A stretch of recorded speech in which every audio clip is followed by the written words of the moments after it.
Take a look at this achievement. The United States managed to strike more than 1,000 targets in just the first 24 hours of the war with Iran, thanks to some lunatic left-wing programmers. Yes, you heard correctly. But be careful, this isn't our definition. It's the description that follows President Trump's logic, because that's how his administration described Anthropic just a few weeks ago. The tech giant that is providing essential artificial intelligence to Uncle Sam's military apparatus. Just 3 months ago, Anthropic, the company behind Claude, one of the most advanced AI models, a company valued at $900 billion, received one of the worst possible punishments. It was singled out by the White House as a risk to the military supply chain.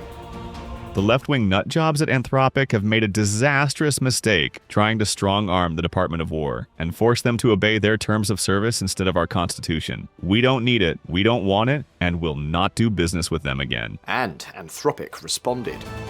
The real reason the DoD and the Trump administration don't like us is that we haven't donated to Trump. We haven't given dictator-style praise to Trump. The abrupt split between Anthropic and the Department of Defense put some of the most ambitious projects to integrate artificial intelligence into military operations on hold.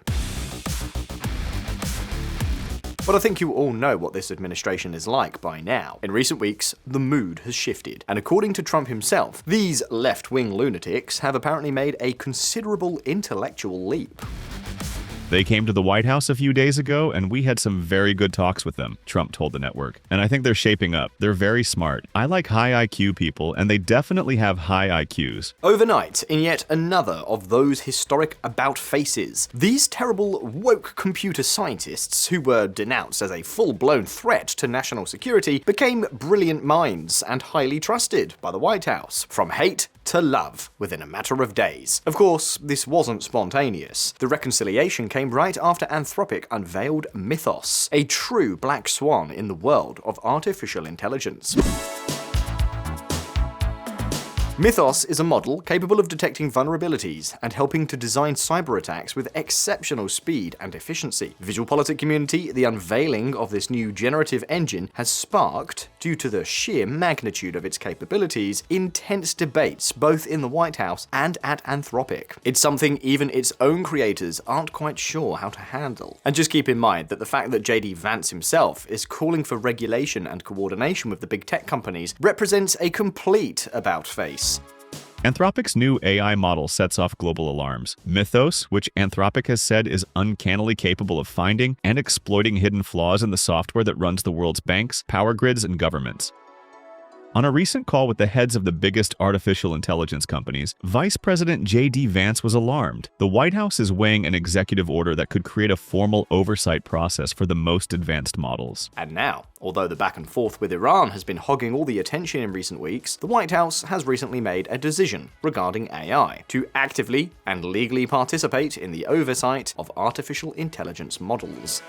Trump signs executive order seeking oversight of AI models. The order is the Trump administration's biggest step toward regulating artificial intelligence. It is a reversal of the president's anything goes stance. This is, for example, exactly the opposite of what Javier Milei has promised in Argentina. As we enter a new technological era, AI should be allowed to develop without premature regulation. But it seems that the potential already evident in Mythos has caused the US government to do a 180-degree turn. And it's precisely at this point that all of us here on VisualPolitik have been asking several questions. How does the White House intend to intervene in this sector? What does Mythos represent for the US government? What impact will Uncle Sam's intervention have on these technologies? Stay tuned. But first, if you're interested in the world of investing, if you want to learn how to manage your savings, protect yourself against inflation, and figure out how to make money beyond your day job, I've got some news for you. At Visual Factory, we've created the Visual Factory Club, a newsletter where every week we send out free content focused on essential financial education, the ABC of what everyone should know to understand the stock market, financial markets in general, investment platforms, how to assess investment opportunities, and which markets may have more or less potential. Because of course, if you want to invest your money so you're not at the mercy of your country's economic instability, you at least need to understand the basics of the financial world. In the Visual Factory Club, you'll learn all of this completely free of charge. Through the link below and this QR code, You can sign up for the club and start receiving the upcoming editions. What's more, when you sign up, you'll receive a dossier where I explain in a clear and simple way the most essential investment concepts. What multiples or the PE ratio are, what indices are, ETFs, derivatives, funds, EPS, you get the idea. After that, every week you'll receive additional materials and market analysis to help you stay informed about what's going on. And by the way, the sooner you sign up, the better. Since we send each episode of the series by email, and every edition is unique, if you're not subscribed, you might miss some of them, and you won't be able to access them later. But with that said, let's get into the video. The sudden shift the White House is making on this issue has a very specific origin: Anthropic's new Mythos model, a tool that some are already describing as a veritable cyber weapon of mass destruction. Why? Well, let's see. Mythos was originally designed as a model to analyze cybersecurity vulnerabilities, but its scope has gone far beyond that of a simple defensive tool. We can think of it this way. Mythos is like a master key designed to test how secure house doors are. The idea is that this key will test different locks, identify which ones open too easily, and alert the owners so they can reinforce the door as soon as possible. So far, so good. If you're the homeowner, that could save you from a disaster. The problem is that this process involves testing thousands and thousands of doors. And that brings us to the big question. What happens if, while trying to improve security, you end up perfecting a tool capable of opening almost any lock? Well, that's precisely what has happened with Mythos. The thing is, in the cyber world, what works for testing defenses can also be used to design attacks. What's disturbing is that this wasn't even part of the original objective. We did not explicitly train Mythos Preview to have these capabilities. Rather, they emerged as a downstream consequence of general improvements. The same improvements that make the model substantially more effective at patching vulnerabilities also make it substantially more effective at exploiting them. Anthropic demonstrated that Claude had evolved from finding a path to successful exploitation less than 1% of the time with the Opus model to identifying working exploits more than 70% of the time with the Mythos model. In early testing, Mythos helped researchers find flaws in Apple's Mac OS, one of the world's most challenging targets for hackers. Meanwhile, Anthropic's AI found more than 100 critical vulnerabilities in Firefox in just 2 weeks, a feat that would normally require about 2 months of work. Well, after compiling these results, Anthropic limited access to the model to a handful of companies and institutions capable of helping identify their risks. But of course, the weapon was already loaded. And in a world that is already largely digital, banks, power grids, hospitals, airports, government agencies, and critical infrastructure can become targets. And this is precisely where the issue became a matter of national and even international security. Anthropic's Mythos sends US banks rushing to plug cyber holes.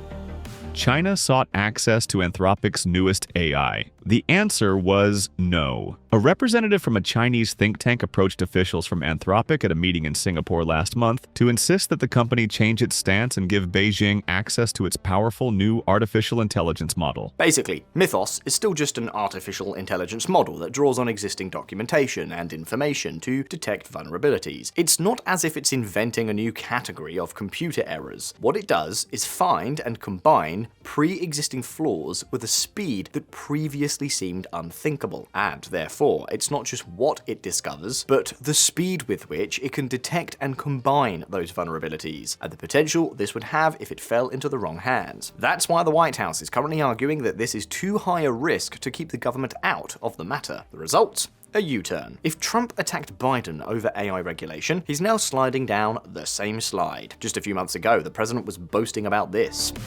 I revoked my predecessor's attempt to paralyze this industry and directed my administration to remove barriers to United States AI leadership, including by updating existing federal regulatory frameworks to remove barriers to and encourage adoption of AI applications across sectors. Well, he's changed his mind. That's nothing new. In any case, it's one thing to make the decision to intervene, it's quite another to know how to do it. And it's right here where the Oval Office faces several challenges. Pay close attention to what follows because it could determine the future of this entire industry. please, we should change the name. I actually mean that. I don't like the name artificial anything, because it's not artificial, it's genius. It's pure genius. And its potential to transform every type of human endeavor and domain of human knowledge. The Trump administration is already getting fully involved, still in a limited way, but it's a first step. Now, companies will have to submit their new models to Washington's review at least 30 days before sharing them with other organizations or launching them on the market. And to do so, the federal government itself will work with trusted partners, including third-party companies, to analyze the models during these 30 days. We are trying to get a reporting regime and information flowing so that we can respond and protect people and fix incidents as they happen. Then we need to move from a compliance checklist into a regulatory environment that incentivizes that. Sure, industry has standards they have to hit. I'm not saying it's voluntary. I'm not announcing something new. Regulation is important in this space, but it needs to be tailored so that form follows function.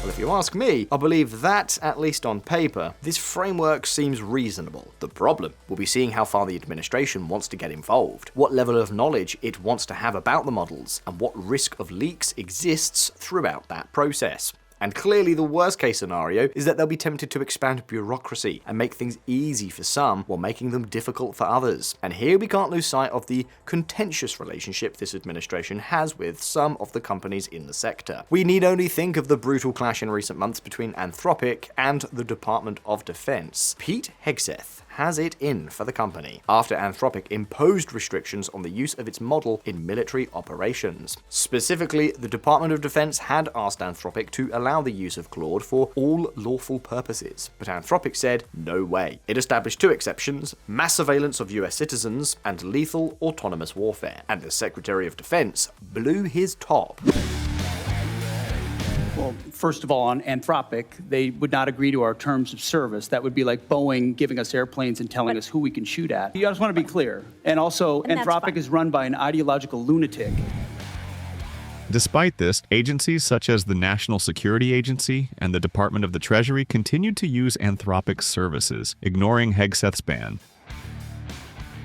The authorities and regulatory schemes governing them are very diffuse, and there's also a lack of capacity in understanding the technology that's available and what's being deployed, and is that effective? Well, supposedly, to avoid short circuits, Trump has chosen to involve different agencies throughout the audit process during the 30-day early access period. But perhaps he's gone too far. Do you know how many government entities will participate in that 30-day oversight of the latest AI models? Well, at least 10 bureaucratic agencies getting involved in this whole process. For now, the administrative procedures aren't detailed, but, as that saying goes, too many cooks spoil the broth. And in the midst of this growing bureaucratic whirlwind, two key players are gaining momentum: the Secretary of War and the Secretary of the Treasury. A duo destined to play out the classic good cop, bad cop scenario. Why are we telling you this? Well, let's see. President Trump told me when he first offered me this job, he said, "Pete, you're gonna have to be tough as shit." Sorry.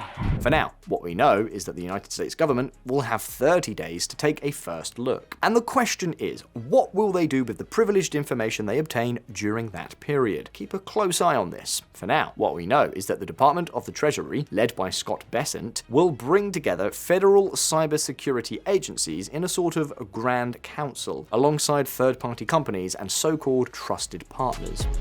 The Secretary of the Treasury shall form an AI cybersecurity clearinghouse in voluntary collaboration with the AI industry and operators of critical infrastructure that coordinates and deconflicts scanning for software vulnerabilities. Bessent and his circle will be responsible for analyzing the risks and potential conflicts that each new AI model may pose to the government's interests. Although for now, the mandate is not entirely clear, except for one branch that does have a much clearer mission in the oversight process: the self-styled Department of War, headed by Pete Hegseth.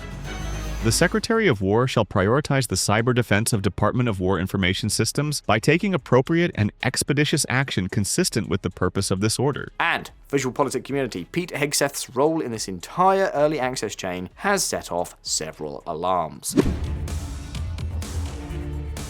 Because the truth is that the Secretary of War's concept of cybersecurity and national interest is quite strange. We're talking about how his dispute with Anthropic revealed that the Department of War would love to build a mass surveillance model with an unclear ethical and moral purpose, something the company communicated in a fully transparent manner when explaining why Hegseth had kicked them out of the supply chain.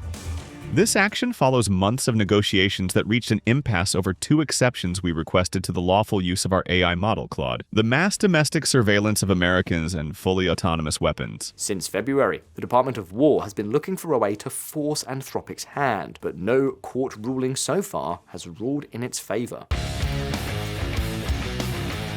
In any case, all of this also leads us to a rather peculiar situation that raises many questions. Take, for example, the case of the Pentagon itself, which is in a curious situation. On the one hand, it's developing a very intense technological dependence on these companies. For example, when it comes to intelligence analysis and identifying potential military targets, Anthropic's models are proving to be pure gold for the US Armed Forces. Tasks that could take military specialists days or weeks are completed by Anthropic's models in just a few hours. But on the other hand, these providers have an autonomy that largely escapes Washington's political control. In other words, in a way, we're seeing a shift of power from the institutions of the Republic toward these private companies. And many people don't like that. And that's why they've now decided to start regulating it at full speed. Not just to ensure general security, but also to take control. Because let's face it, does anyone really think that, if push comes to shove, Uncle Sam won't use those reviews to pressure Anthropic or another AI company when political interests get in the way? Certainly, if there's one thing we've seen in this administration, it's a total willingness to use every legal tool at its disposal to pressure companies and countries.